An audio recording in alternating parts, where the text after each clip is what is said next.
Tim. Hey, Michael. How's it going? Good. Do you ever remember a time when you were out in the wild and you thought you might die? I like how we're starting this one. Just immediate jumps to death. The answer is yes. Yes, on a couple of occasions.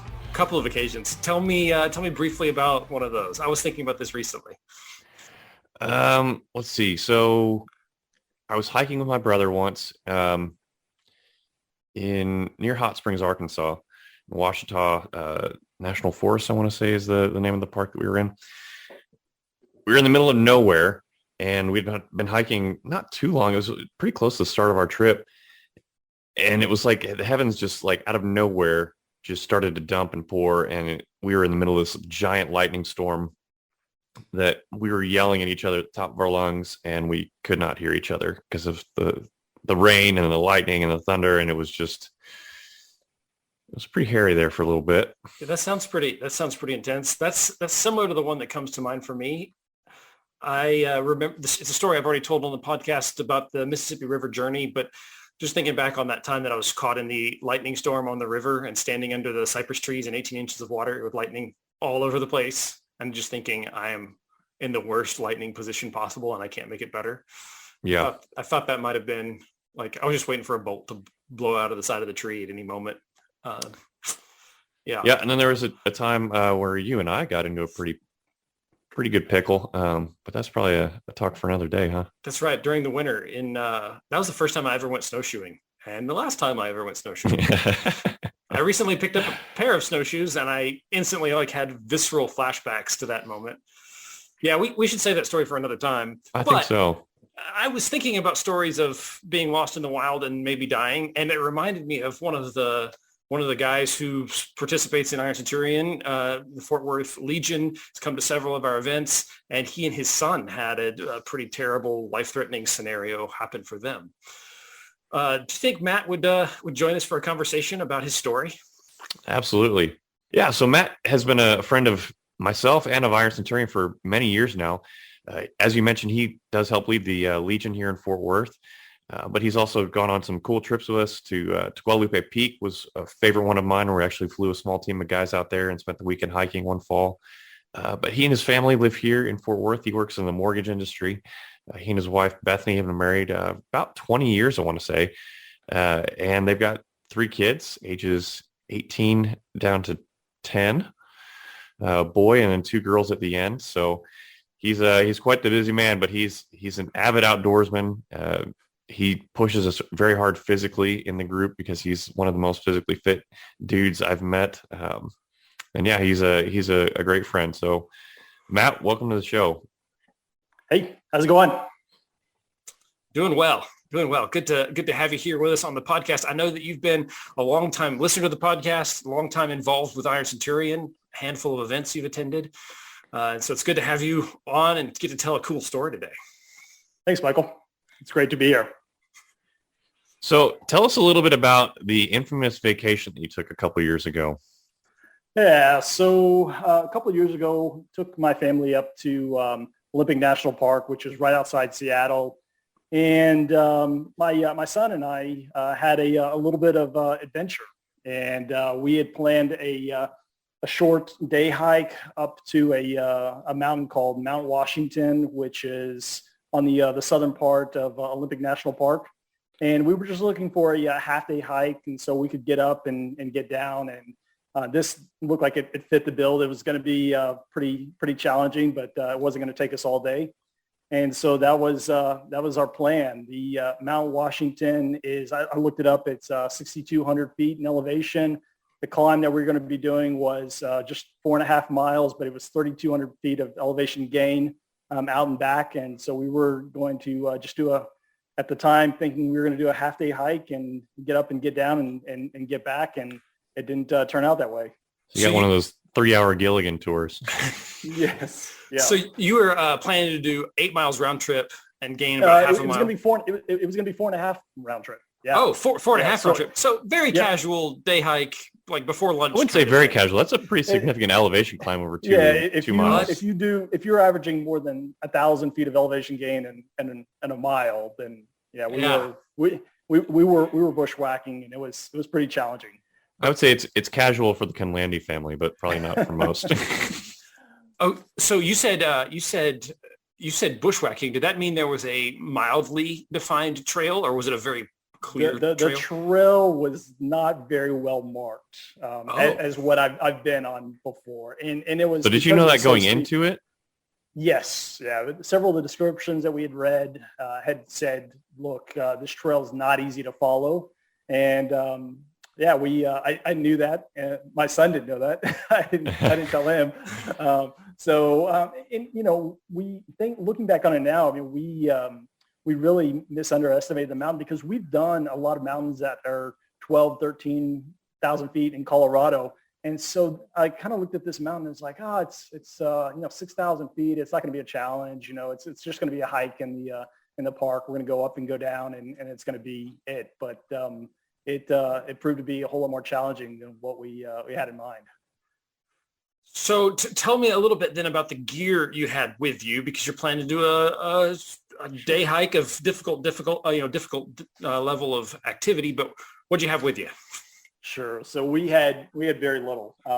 It was supposed to be a day hike, so I think that we each probably had about 30 ounces of water. We each had 1 or 2 power bars.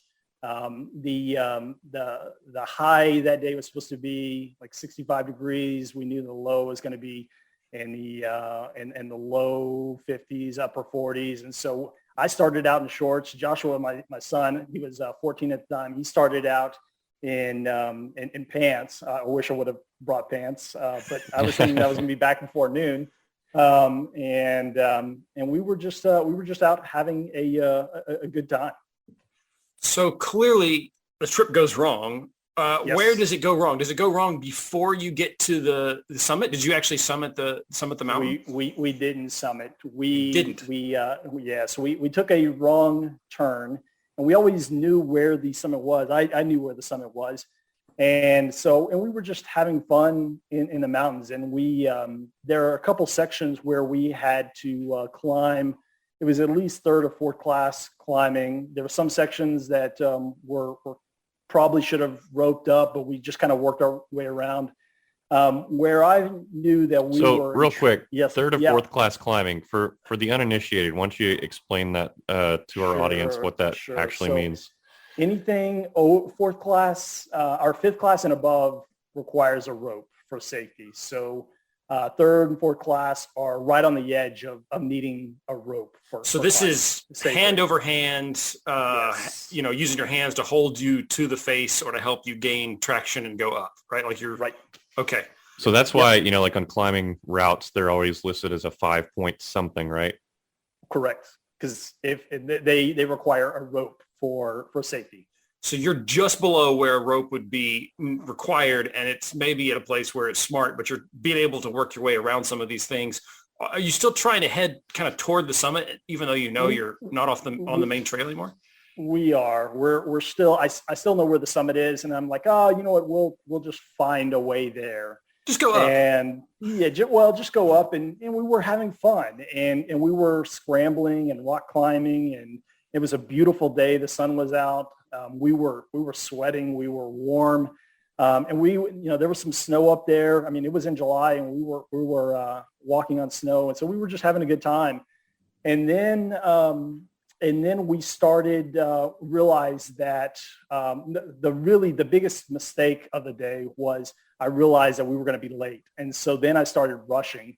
And I felt like there was a shortcut around the mountain. We had decided about noon that we weren't going to summit, but we just needed to get back to the car. And because of the rock we were scrambling on, we felt like it was going to take us a long time to go back the way we came. So we just wanted to find a shortcut. and as you know, shortcuts can prove to be the wrong decision. And that was the wrong decision. So I was looking for a shortcut. And of course, my son was just along for the ride. He was like, whatever, Dad, just get us home. Okay. And that was about noon when we started to take the shortcut. And you're headed you've given up. You're now going downhill. You've given up on summiting. You're headed downhill back toward the vehicle parking lot. Yeah. The idea was we were going to just circumnavigate the mountain and just go around. And so we didn't have to come back the way that we came, because the way we came down climbing it is always a whole lot more difficult than up climbing. And so we were going to try to down climb, make our way around the summit, and then just head back to the car. Did you know where the car was, or at least were you pretty confident you knew where the car was? Yes, I just underestimated the distance to the car. Gotcha. Okay. So let's pause right there. I think that's a good place to pause, because I want to fully paint the picture for what's about to happen next. Yep. And just to look at your background a little bit. This is not your first time in the mountains. No. You are a pretty avid outdoorsman, right? Sure. Yes. So tell us a little bit about like your backstory, like how I've spent a lot of time in the mountains. I've done some hiking and climbing.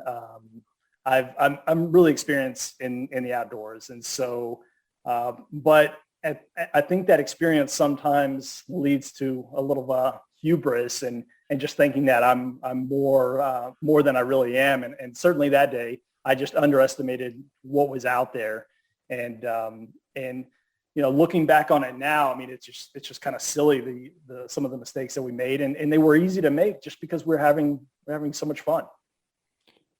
So I know you and your brother kind of grew up doing this kind of stuff, right? Yeah, my brother, we climbed. I really got into climbing when I was in college. I took a outward bound class, and we did a bunch of traditional rock climbing, and we did some snow and ice climbing as well.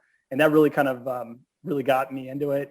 And then I've done some outdoor climbing and just done a ton of hiking and climbing in Colorado. So I'm used to being out there, and I was just really looking forward to spending the day in Olympic National Park.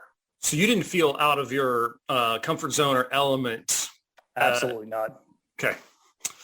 But also want to paint the picture that this isn't just like one of the advertised trails at the park, and you and your family just stumbled upon it. Like you found this online, like you did the research.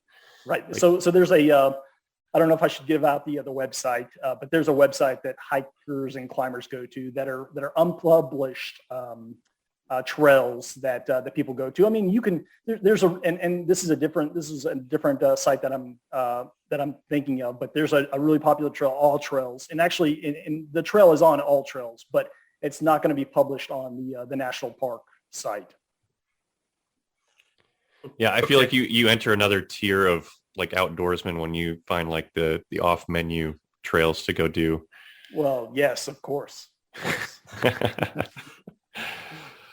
And we've hiked a mountain together because you attended an Ironcenturion special invitation event where we went out to Guadalupe National Peak, which is the highest point in Texas, with a bunch of Ironcenturion guys and climbed that peak. And I mean, from what I could see, you were pretty good at walking on dirt, so you did fine. I didn't fall, and and that was a couple of years after Olympic National Park, and I remember my wife was really worried, and even though that I was with you guys, she was like, I think she called 10 and said, "Don't let him out of your sight." But to her credit, she let you go, and I have always said to this day, like that is an awesome characteristic about your wife, is that she trusts you and continues to foster that spirit of adventure in you. Yep. Yeah, that's very good. All right. So you've no stranger to the outdoors, no stranger specifically to mountains, no stranger to climbing. You've done ice climbing before, you've done climbing with ropes. You've done some of this stuff. So this felt literally kind of a bit like a walk in the park. Even though it was a strenuous trail, it was not outside of anything you've done, so it's just kind of felt normal, felt natural. Yep. So so it's about noon. This is on I forget which day it was. I think it was on a Friday, and I'm like, okay, you know what? I told my wife we're going to be home be back at around like 1:00, and I know because we're at the top of this ridge line that we're going to be hours late, and unfortunately, this is not the first time that I've been late, and so in my mind, there's there's a clock ticking, and I'm like, okay, we just got to get back because I don't want her to worry, and we're on vacation. I just need to get back. And so, did you have your cell phone? I had my cell phone, but there was no reception at all. Zero reception. Zero reception. Okay. Yep. So I'm like, okay, we got to take this shortcut, and we got to get back to the car. And so we start going down the back side of this mountain, and and the backside of the mountain is not on any. I know that we're not on the trail, but I think that I know where I'm at. I really didn't know how big it was, how the expanse it was, and so we start going down the backside of this mountain, and it gets harder and harder. As we're going down, it gets steeper and steeper, but I'm looking at it. I'm seeing some trees. I'm like, oh, you know what? If I just go where the trees are, if trees can grow there, I can climb there. So, which it isn't necessarily the case because trees can climb on or grow on some really steep cliffs, as we found out. Yeah. So describe the geography a little bit to us. Like, what's the area look like? Yeah, it's the because it's up in Washington, the tree line. Is really low compared to like Colorado. The tree line in Colorado, I think, is like 12,500 feet. Whereas there, I mean, we were really close to the tree line. The ridge where we were on, there weren't a lot of trees. We could see some trees further below. So you were above the tree line. We were above the tree line, and there was snow. It was in July. There was snow there, and we were playing in the snow, and we were sliding down the snow, but really rocky. And we started going down, and really the first moment that I knew that we were in trouble is I was going fast, and the faster that I went, my son was tired by that time. It was 12 or 1 o'clock, and we'd been hiking and having fun. But the further that I got away from him, the more he would hurry up, and I was just trying to hurry up in my mind. And so he was above me, and we were on this loose gravel slope, and I was probably 25 yards away from him, and he kicked off a big basketball-sized boulder, and he started yelling my name, and it was coming down at me, and we were on a steep slope. And so it was one of those moments that time stands still. And so I had to make a decision whether I was going to go left or right. And so I was able to turn around, and I was able to avoid it, and it went by me. But he was high enough where he couldn't see me because I started sliding down. And so fortunately I was sliding down, and I just pressed myself against the rock. And I got road rash all over my legs and my hands. And I eventually you were wearing shorts. Yeah, I was wearing shorts and short sleeve shirt, and so I got all skinned up, and I stopped there. And when I came to a stop, first of all, I couldn't believe that I stopped, and then I gathered myself, and then I ran back up the hill, and because Joshua couldn't see me, so he thought that I went over the side of a ledge, and so he was yelling my name. That was the moment when I realized that, okay, we can't make any more mistakes. Like I realized that all the mistakes that were made up to that point, and so we couldn't make any more mistakes. So so I went up to him, we gathered ourselves, and that was when I really stopped, and I said, okay, from here on out, if the decision takes 10 minutes or an hour, whatever that time is, make the right decision. And so at that point, I was like, okay, we because what we've been climbing on was too steep to go back up, I made the decision to keep on going down. And when we went down, there were 2 or 3 places where I thought that that's where we were going to be rescued, where we were going to be cliffed out. So we would stop, and we would gather ourselves, we'd look around, and we'd find a way. I talk about that there was a section where there were a whole bunch of trees, and we were in the trees, and then all of a sudden the trees ran out, and we were and the trees were dangling over a cliff, and I've never seen trees like that. It was like, I think it was like an hour after Joshua had kicked off a rock that I tried to call 911, and I tried to call Bethany, and I wasn't getting any reception, and I didn't want to, still no reception, and I didn't want to worry Joshua. So I'm kind of doing it kind of behind his back, because I didn't I'm like holding up my phone and I'm trying to get reception, and I'm like looking at a rock outcropping and climbing up there, no reception. And so I start, and I realize that I only have like 20% charge. And so I start shutting off my phone because I want to conserve that battery. Okay, so let's pause just there for a second. So Yeah. you are currently on the edge of a face that's going to drop off, and you're not sure that you can move beyond here. Correct. You have 20% battery left, no reception. Yep. You're Yep. bleeding from all four of your appendages now. Not bleeding, just don't have any skin. Got it. Okay. Yeah. Yeah. Important point. Okay. You're trying to keep Josh from getting too concerned and worried. Sure. But you've realized, hey, we've gotten a bunch of mulligans on bad decisions today. I probably can't afford another one. Correct. So Michael, one of the things that we talk about at our events where we teach survival is this concept of knowing when you're in a life-threatening situation, right? Yeah. Do you want to talk, Michael, real quickly, kind of about what those decision points are, and Matt, then we'll come back to you and see when you determined that was your situation. Yeah. So Matt, you've heard me probably say this before, but there's we mentioned this actually even in a previous podcast episode, but 4 key things of when you're in a survival situation. The idea is the sooner you can recognize, hey, this is a survival situation, the sooner you can do what you did, which is, hey, I can't make any more mistakes. I need to take this seriously, right? Sure. So the first one is some type of threat to life, and that can be created simply by the circumstances you're in, which that counts for you for sure. The next one is limited resources. So you have limited supplies and resources, like no cell phone signal, 30 ounces of water, a couple power bars, not proper clothing for a night for sure. Right. So limited resources. Third is no immediate escape. That checks the box certainly for you, right? Like you're thinking at this point, this may be a helicopter ride at the end of this, right? Correct. Yep. Yeah. So no immediate out. Like I can't just get in the car and instantly back to civilization. Yep. And then the fourth one is some type of catalytic event. Some catalytic event happens. It could have been the basketball-sized boulder that Josh dislodged, had that hit you in the head or broken your leg, right? That would have tripped it. In your case, I think you've already had at least one of those. But what do you on those 4 things?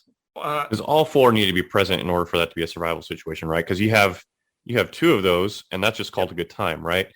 Yep. Right. Yes. In fact, the first 3, I would argue that the first 3 happen on most semi-adventurous camping trips, right? Sure. A place that could be a threat to life, a place that you have limited resources, and a place with no immediate escape. We seek those, people like us seek those scenarios on purpose, which puts us potentially in danger if something goes wrong. Sure. Yeah. So I think you check the boxes on all of those with your story right now, right?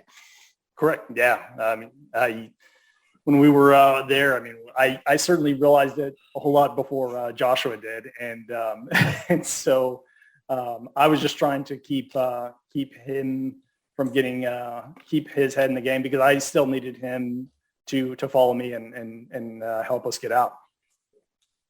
Which I think really points back to your prior experience, right? Because you know enough to look at a situation and be like, no, this has crossed the lines of a good time, and now we're in some serious business here.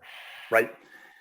So my objective at that point is just to make it off the ridge. And if the decision was to stay where we were at, if that was the right decision, then I was okay making that. So, and I was having this discussion with myself. I wasn't telling Joshua, but there were 2 or 3 places that I can remember that I had to think about it. And I was like, if this is it, if this is where we have to stay to get rescued, people are going to come looking for us. And maybe the right decision is just to stay here on this ridge. And every time we did that, we gather ourselves and we'd find a way down. And so eventually we found a way down off of the high ridge, and we got down. And Matt, did you know at this point, did you know roughly where the car still was? Did you generally know where civilization, or were you just saying down is better than up? I had a general idea where it was. The thing that I didn't plan on is, in all my hiking, I had never had to bushwhack like we did in Olympic National Park. Olympic National Park It's an amazing place, but it's almost like Jurassic Park because it's got all kinds of vines and it has this plant that's called Devil's Club. And if you want to look at like the nastiest plant that's ever been invented, okay, it's Devil's Club. Okay, hang on. I gotta look this up. Yes, look up Devil's Club. Okay, and so let me just describe it. So it has these leaves that are like they're like a couple feet across, and the leaves have spines on them, and then they have these stalks that have spines on them, and they grow out of rock, they grow out of trees, and they can be a foot off the ground or they can be 10 feet off the ground. Okay. Oh yeah, I see these photos. Oh my goodness. And so so you see the Devil's Club, and if you're going down and you're walking through them, they all gather together, is that you can't step on them, because if you step on them, you don't know if you're a foot off the ground or if you're 10 feet off the ground. And so you have to kind of brush them out of the way, and it's all slippery, and it's, it is the Northwest, and so it's rainy up there, and it's just thick, and so I'm thinking, so when we get off this ridge, the first thing, we were out of water at that point, and there's a waterfall that we just kind of climbed down, and I'm thinking, okay, is the right decision to drink the water or to go a little ways? And so I'm making that calculation in my mind, and I made the calculation that we were still pretty high up, and I was worried about, getting giardia, but I was willing to take that. I was making a bet that if we drank the water, it was going to be at least a day or two before we got sick, and we were going to be found way before that we started getting sick from the water. So we drank the water. I mean, because we were sweating and we were going to be dehydrated really quickly. Well, but let's pause there for just a second, because that's a hard decision to choose to make. It is. Right? Like, you're stuck between we need water now or soon. Yep. But this could cause severe sickness and illness for me and for my son in the future. So do I sacrifice future me potentially for immediate me? Yeah, that's a hard place to have to make that choice. Yeah, and people's bodies respond differently, so you never know if it's going to be a day or two, or if it's going to be 3 hours from now, like that. I was making a bet, and that we would be found before it was a problem. And I knew that if we didn't drink water, we were just going to start going slower than we were. And it was going to slow us down, because we were making terrible progress, especially when we got off the ridge. I mean, it was taking us, I was calculating that it was probably taking us about 2 hours to go a mile. And it was a hard mile, because we were sweating and bushwhacking, and we were just climbing. There's no trails or anything like that. And was the hardest part of the Devil's Club the part about it obscuring your view? So you didn't know if you're going to step, you didn't know what was below it? Or was it because I'm looking at these photos, yeah, they are mean looking animals. It was really both, because so I had to pick up a stick, and you tried to shove it out of the way. But there were several times where I fell, and you'd have to grab the stalk. And weeks after we were found, I had those thorns that were working their way out of my hands and legs. My wife would have to pick them out. I mean, it was crazy. Like, they were just below the skin, and there were hundreds of them. And I think one of the cool parts of the story is that my son got some, but he was like, "Hey, Dad, how come I didn't get so many?" And I was like, because I was bushwhacking through. I was leading the way through, and so, like, when he came behind me, he didn't have as many to deal with. The physical shield element there a little bit. Yeah. Yep. I certainly broke trail. So what time of day is it now?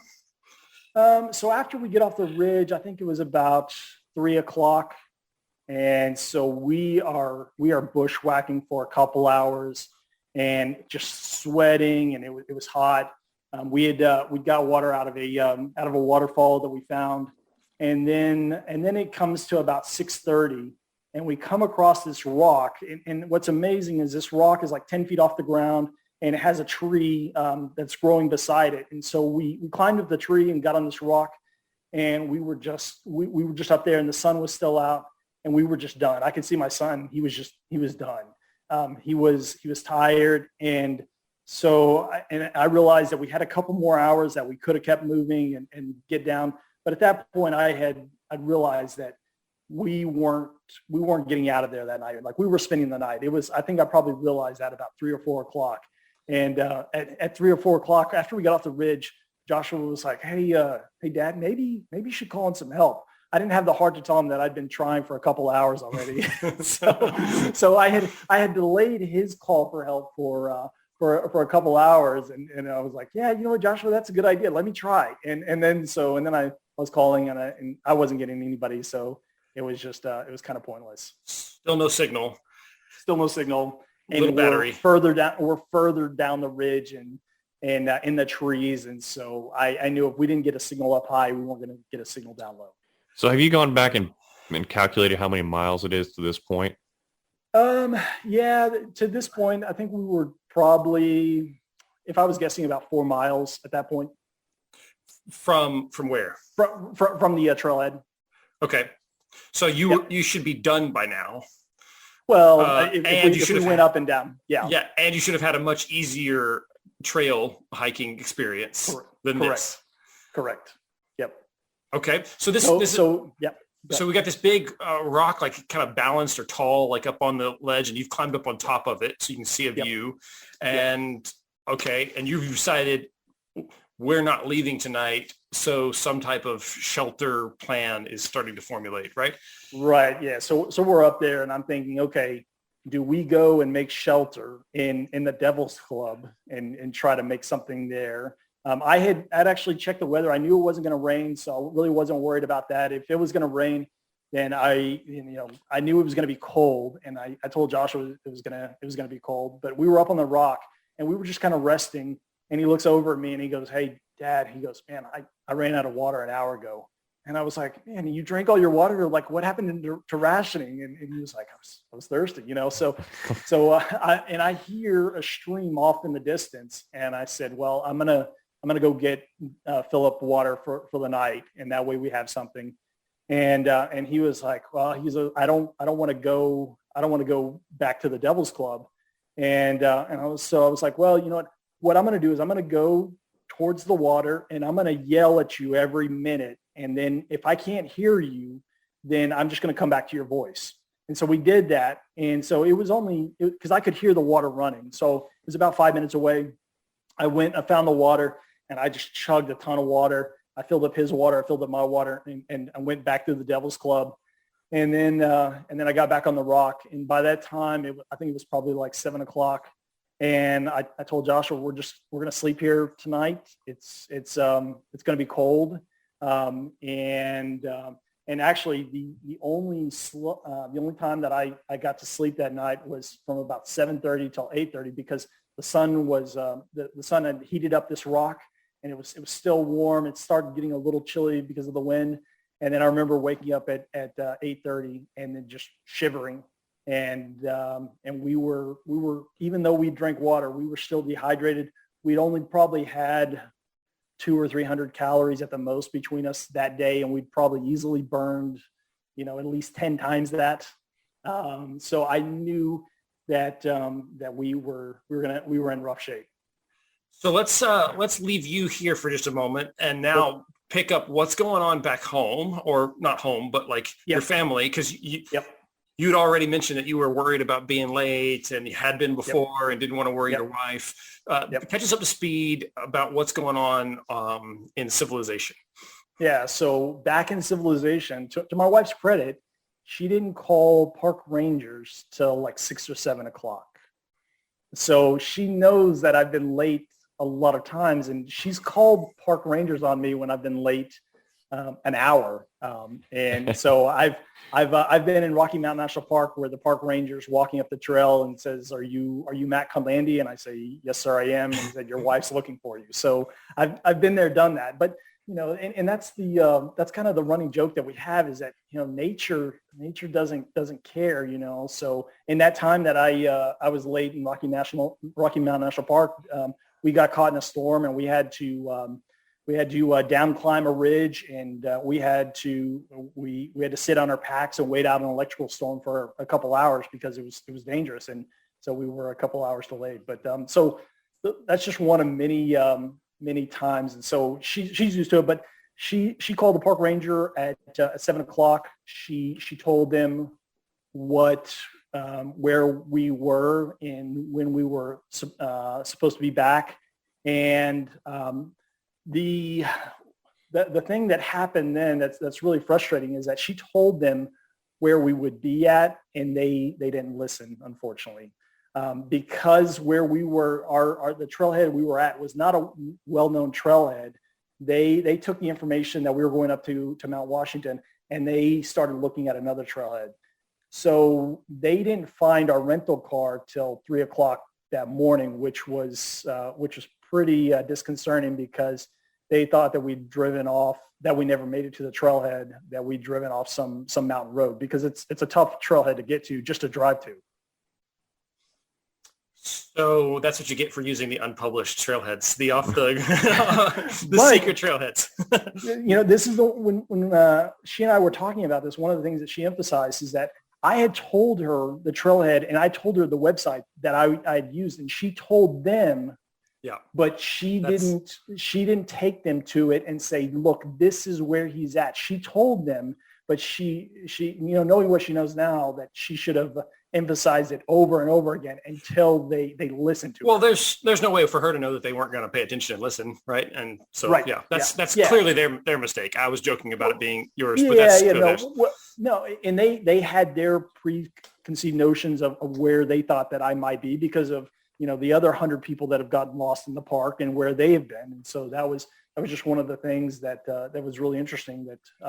That no, sir, you don't understand. This family is a tier 1 hiking family. we don't go to those like national park websites. We go to the underground.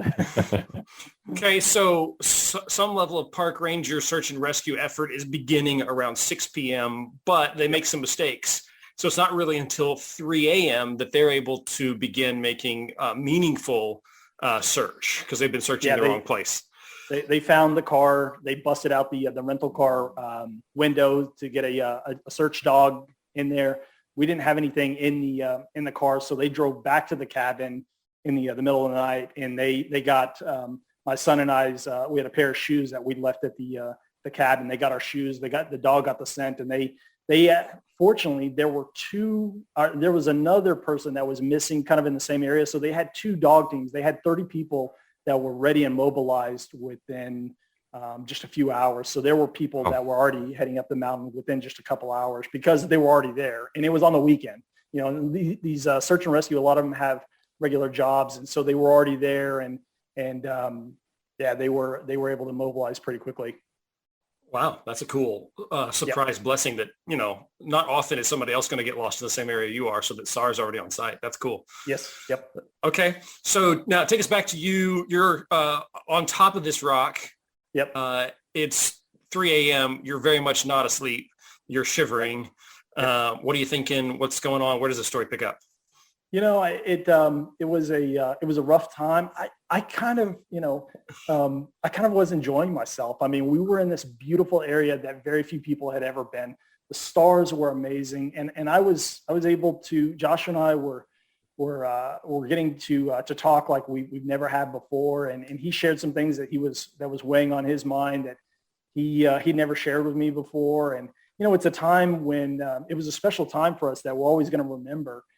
And that we had together, and it really kind of brought us together when there was a period of time where we weren't really seeing eye to eye. I mean, he was 14 at the time, and we were having our struggles. And so I almost kind of look back on it as a special time that it was meant that we needed that time together. I remember every 30 minutes he would bump me, and I was shivering all night. And he had pants, and my son, we used to watch a lot of survival shows like Bear Grylls and some of the other Discovery Channel. And there was like 2 inches of moss on top of this rock, and Josh was over has a stick, and he's like sawing off this moss, and I'm like, what are you doing, Joshua? And he's like, I'm putting this in my clothes. And I thought that was really smart. He was putting the moss in his clothes, and he was kind of making a bed And then he was like, "Here, Dad, try some." And it was too itchy for me. I was like, "I'd rather be cold than be itchy." So that was my bed that I just laid on the rock. But he would bump me every 30 minutes and say, "Hey, Dad, are you still awake?" And I'm like, "I'm shivering. Of course I'm awake." So we stayed awake all night, and I would try to put my knees in my in my shirt that I had, but then I'd start cramping up, and then so I'd lay out, and I just knew that I had to make it till 6:30 when the sun came up, and it was going to be fine. So it was just a battle. Waiting on that sun to come up. Yep. Those nights are the most fun. And it's true what they say, that it's coldest right before the sun gets up. I'm sure many people have those stories. I know I do, of like, I'm waiting for the sun, right? I can't do anything but just wait for the sun and shiver. Yep. All right. So sun comes up, day starts. Talk us through the next couple steps and decisions. Yeah. So we know that we have to get down. I know the direction that we have to go in. We're tired, but the sun coming up gives us a little bit of energy. We have plenty of water at that point.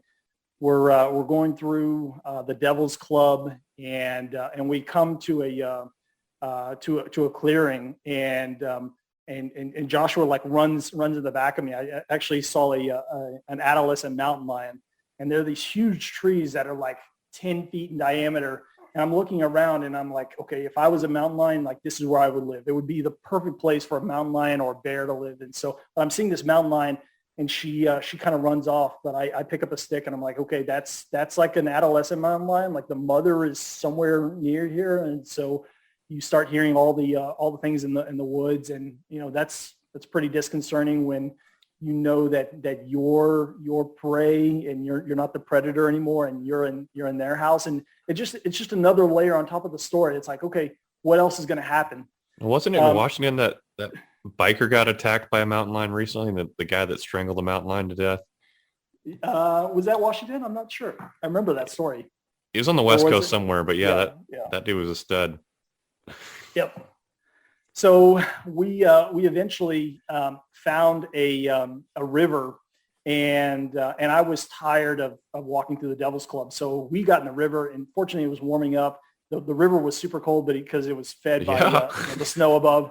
But I would rather take the cold than the Devil's Club, because there wasn't Devil's Club in the river. I mean, it was trying to get into the river, and it was still attacking us. But so we were going down the river, and so my thinking at that point was, people like to come to rivers, and this was a pretty decent size river, and I was hoping that one of two things would happen.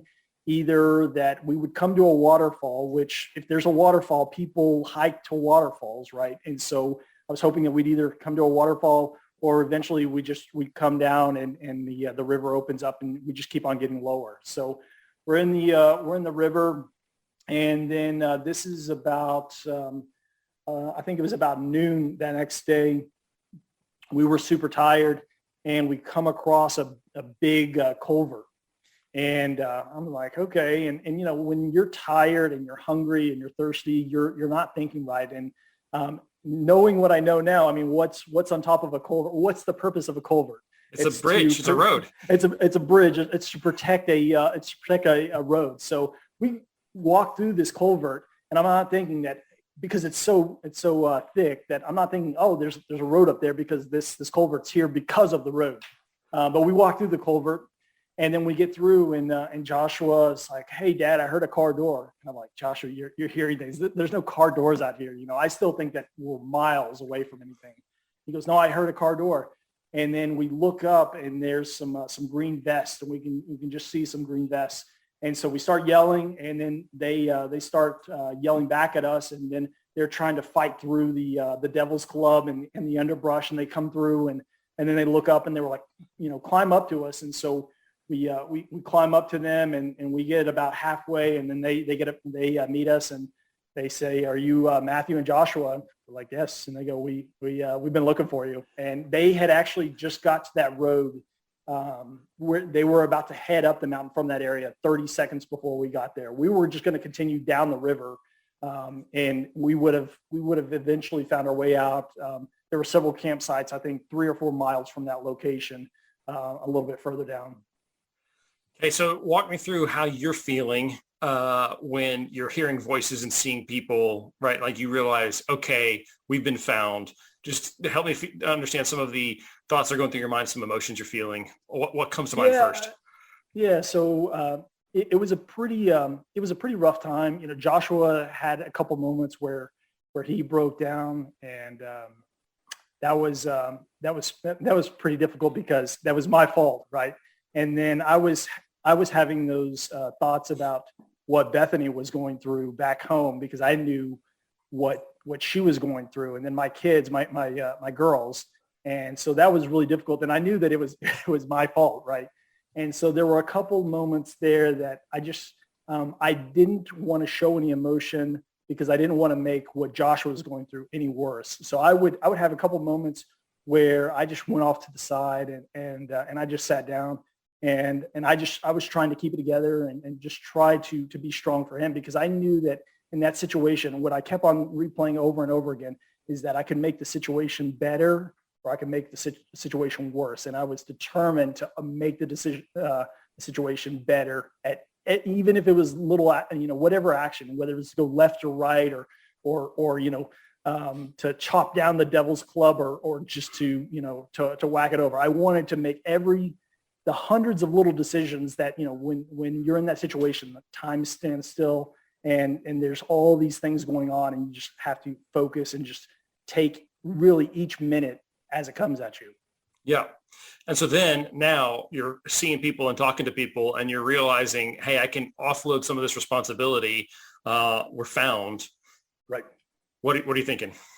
Yeah, so they checked us out. They were, I think there were 3 or 4 paramedics there, and there was a couple other guys there.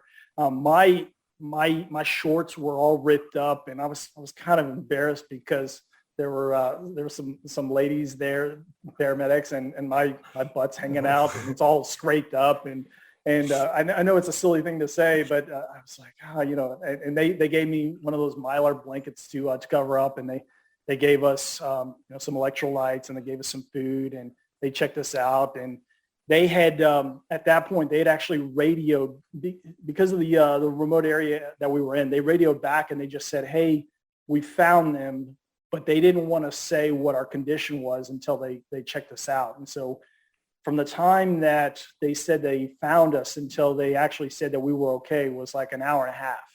Oh, wow. That day. And it was because your wife knew that you'd been found but didn't know your condition? Correct. Yeah. They radioed at like, I think 1:00 that day, and they said, "Hey, we found Matt and Joshua." And then they were treating us, and they were treating my scratches, and Joshua had some scratches as well. And, we had thorns all in us.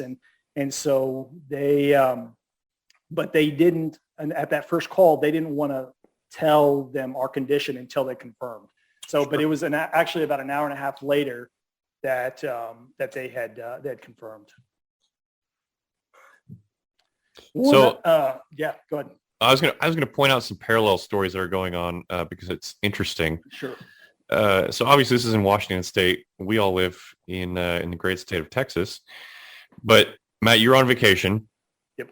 I was on training with the National Guard in Washington State. Yep. At Lewis McChord up near Seattle. So I was probably about 3 hours away from you. Michael, where were you? I was also in Seattle by complete happenstance. I didn't know you were there, Matt. I did know Tim was there, but I hadn't been able to see Tim. We both had work that we were doing. I had so this was on the weekend for you, right? I was in Seattle planning to board a plane. So I was there in Seattle. So I was able to actually briefly reach out to your family and say, "Hey, do y'all need anything?" I'm like an hour drive from Olympic National Park because I was on the other side of the Sound. Sure. Yep. So I was training officer candidates in the final phase of their officer school, and was making arrangements with my commander to be like, "Hey, I've got a buddy that's missing in the woods with his son. I need to go and like join some of the rescue efforts." And they were totally on board with that because my mind was obviously elsewhere, and they could tell I was distracted and were willing to let me go and help with that effort. But as those plans are coming together, we get a call from I got a call from church saying, no, we found him. Yep. But even at the church level, we have some good friends with contacts with various government agencies, and they were in the process of rerouting a government satellite to look for you guys. Like, it was just a level of effort that was going into finding you guys. It was neat to be able to tell you that side of the story after it was all said and done, because there were a lot of us that were very concerned and were willing and able to go and help. Which was cool. One of the cool stories that happened in this is that my wife and I have good friends that moved up to Portland about a year ago to do some church work up there. And she had called them just to let them know that they knew that we were in the area, but she called to let them know that we were missing.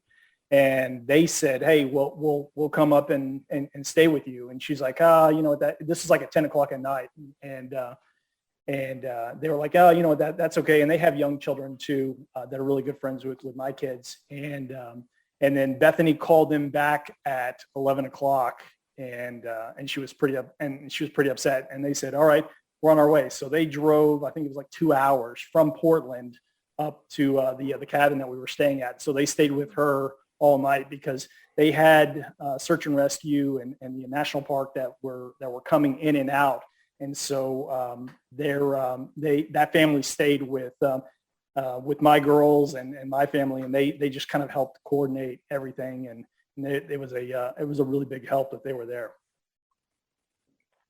I remember hearing about that because my wife and I had offered to come over and be with your wife and family. And by then there was a whole bunch of people, by the time we found out, there was a whole bunch of people already there.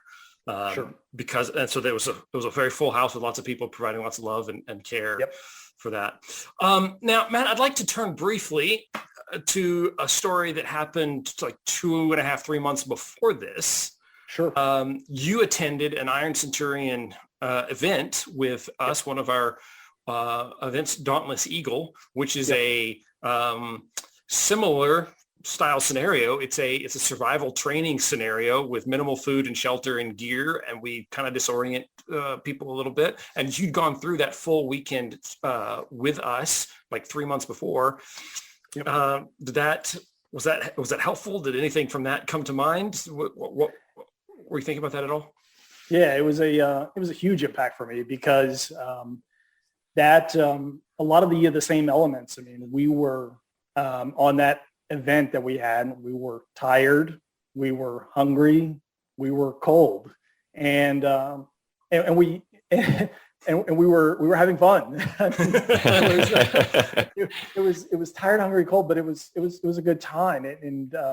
It's kind of amazing that because of that event, it was like that I developed, a few calluses that prepared me for that night that we were able to stay out there, because it's almost like, it was training for that, because there's a different way to think when you're tired and hungry. And I remember on that event that how much just even some small calories, how you can go from just feeling really, really off to feeling really good. And so there's these highs and lows.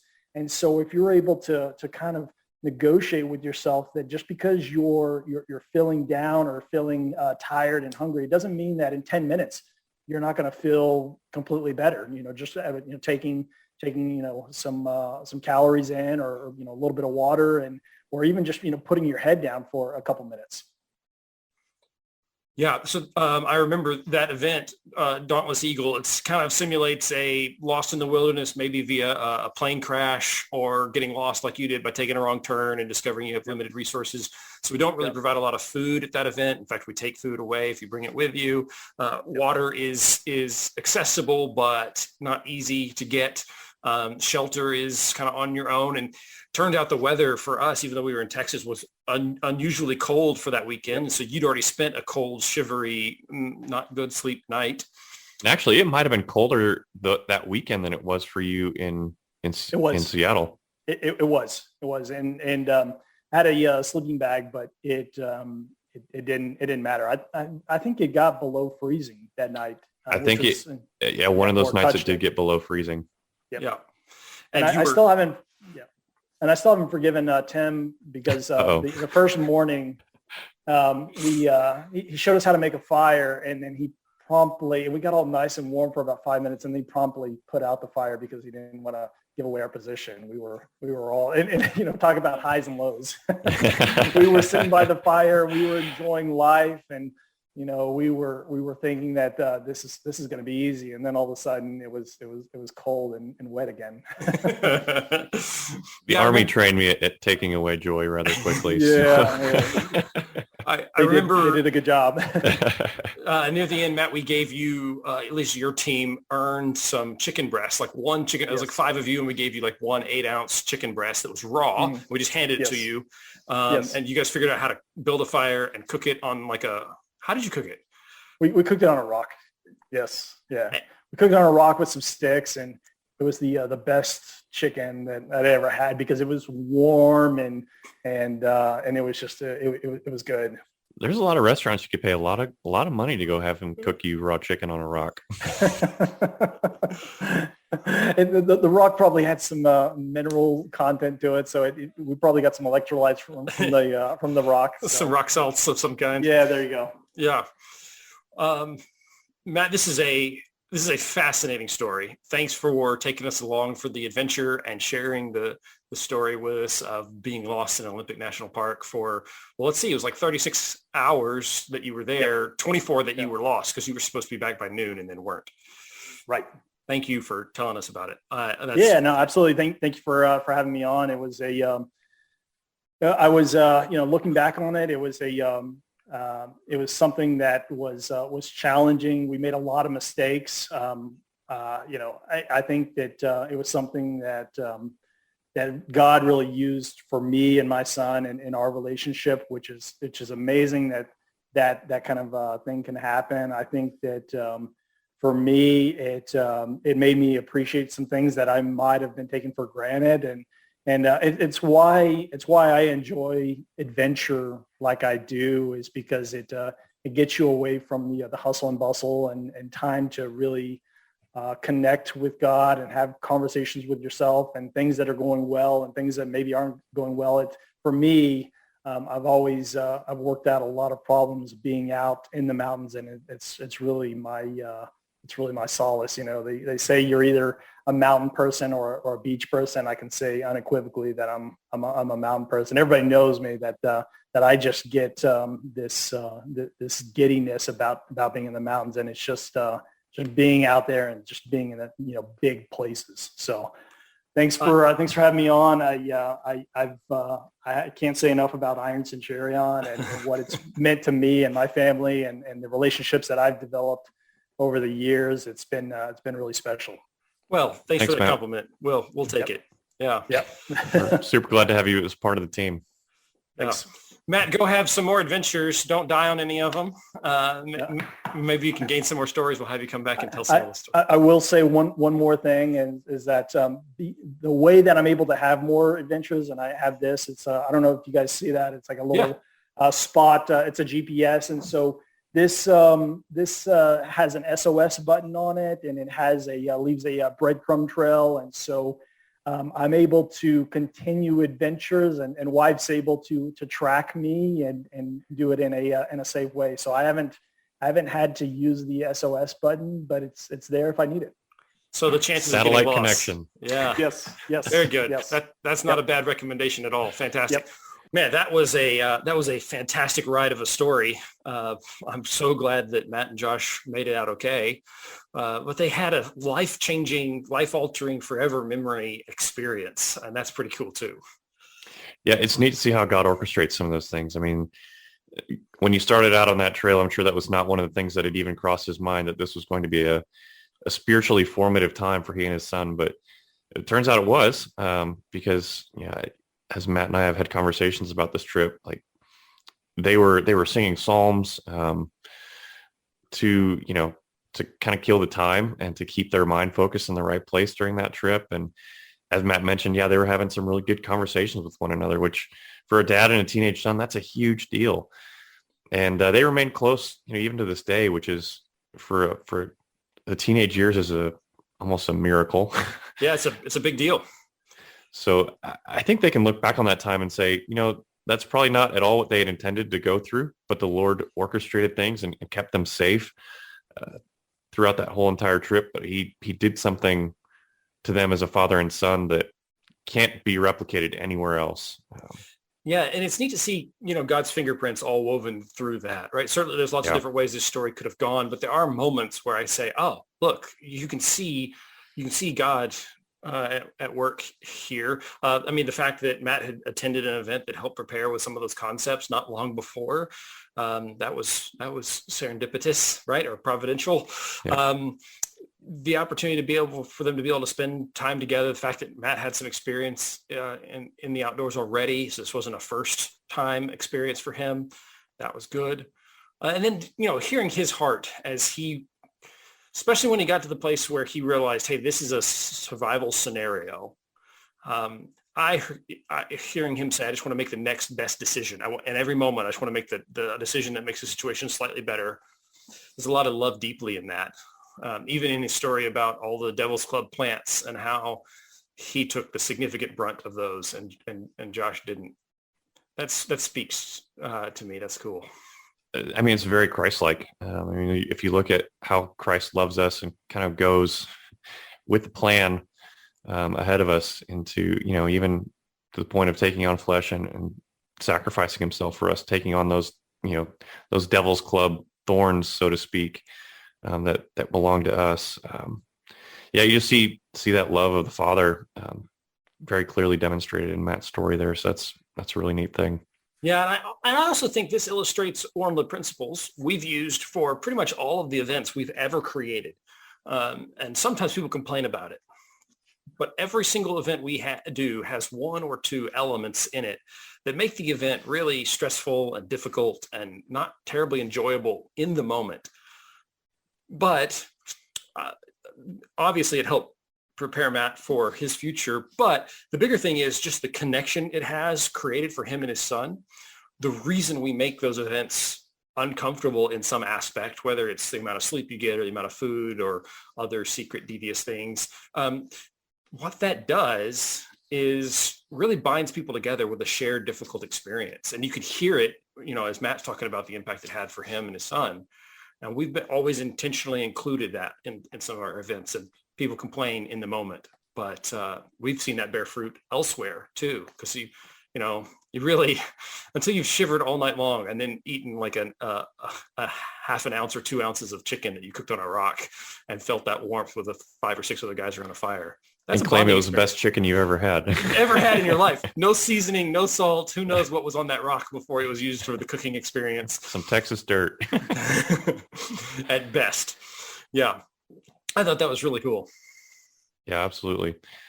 Tim, I know we encourage a lot of people to take adventures and do things and get outside their comfort zone. Maybe we can give them a little guidance on how to do that, though, in light of this story. Yeah, I think that'd be appropriate. If you're thinking to yourself, I'm going to go look at that website and find some off the beaten trail things for me.